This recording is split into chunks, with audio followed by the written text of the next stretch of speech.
Boss, may common issue po kasi minsan pag may mga CAs na malakas trippings or tamang hinala po.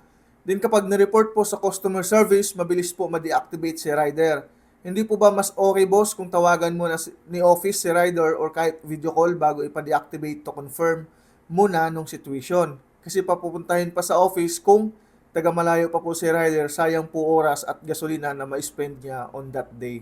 Ayan, salamat po sa napakagandang tanong. Sa totoo lang, pagka meron kayong maling ginawa at nag-report yung customer at yan ay minor lang naman, so hindi po kayo automatic na i-deactivate niyan. Ang una, tatawagan po muna kayo ng ating Joyride support. Ngayon, pag hindi mo sinagot yung tawag, tsaka po kayo madi-deactivate gawa ng para kayo po ay magkusang pumunta sa Joyride office para makuha po yung side ninyo. Para ma-explain po ninyo yung mga nangyayari. Kasi hindi naman po pwede na basta lang namin kayong iba na hindi namin makuha yung side ninyo. Hindi po porkit may nag-report, automatic mababan kayo. Siyempre, titimbangin po natin dyan kung sino yung may mali. At kung tama ka naman, hindi ka naman madi-deactivate. Pag tinawagan kayo, ibig sabihin minor issue lang po yan. So, hindi po kayo madi-deactivate, kukunin lang po agad yung side ninyo. Kaso, yung ibang rider kasi, marami naman nagsasabi na sa akin, kaya hindi nila sasagot yung tawag, gawa ng akala nila sinisingil sila sa mga online loan.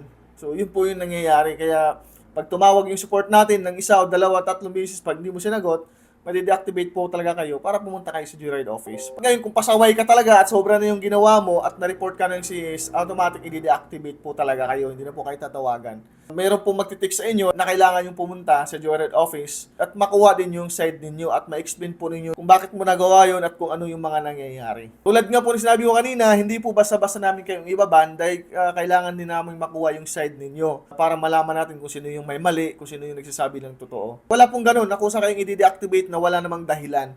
Kaya nga tayo nag-offsite onboarding, nag-onboard tayo ng ibang mga rider para mapunuan yung kulang ng mga wala na sa Joyride. Tapos i-deactivate kayo na walang dahilan. Lahat naman po ng mga na-deactivate ay may mga dahilan po yan. Wala naman po siguro ibang platform na pag nagpasaway ka, hindi ka i-deactivate. O kung may nagawa kang kasalanan, hindi ka i-deactivate. Halos lahat naman ng si taxi platform ay madi-deactivate ka pag may nagawa kang kasalanan. Buti nga yung sa atin, wala tayong rating system. Dahil kung meron, pag maraming nagbibigay sa'yo ng 1 star, automatic maapektuhan yung app mo. Buti wala tayong ganun. Dito tayo sa actual. Kung may report, imbestigahan natin ng maayos para patas po lahat. Wala po tayong papanigan. Kung sino po yung may mali, yun po ay may mali. At lagi po ninyong tatandaan, wala po madi-deactivate pagka wala po kayong ginawang mali. Once na na-deactivate kayo, ibig sabihin may kaso kayo na kailangan yung harapin para makuha din yung side ninyo at ma-explain nyo nila maayos. Kailangan lang po taga dito ng malawak na pangunawa at pag-intindi. Huwag po natin paganahin agad yung init ng ulo dahil makapagsabi talaga tayo ng hindi maganda.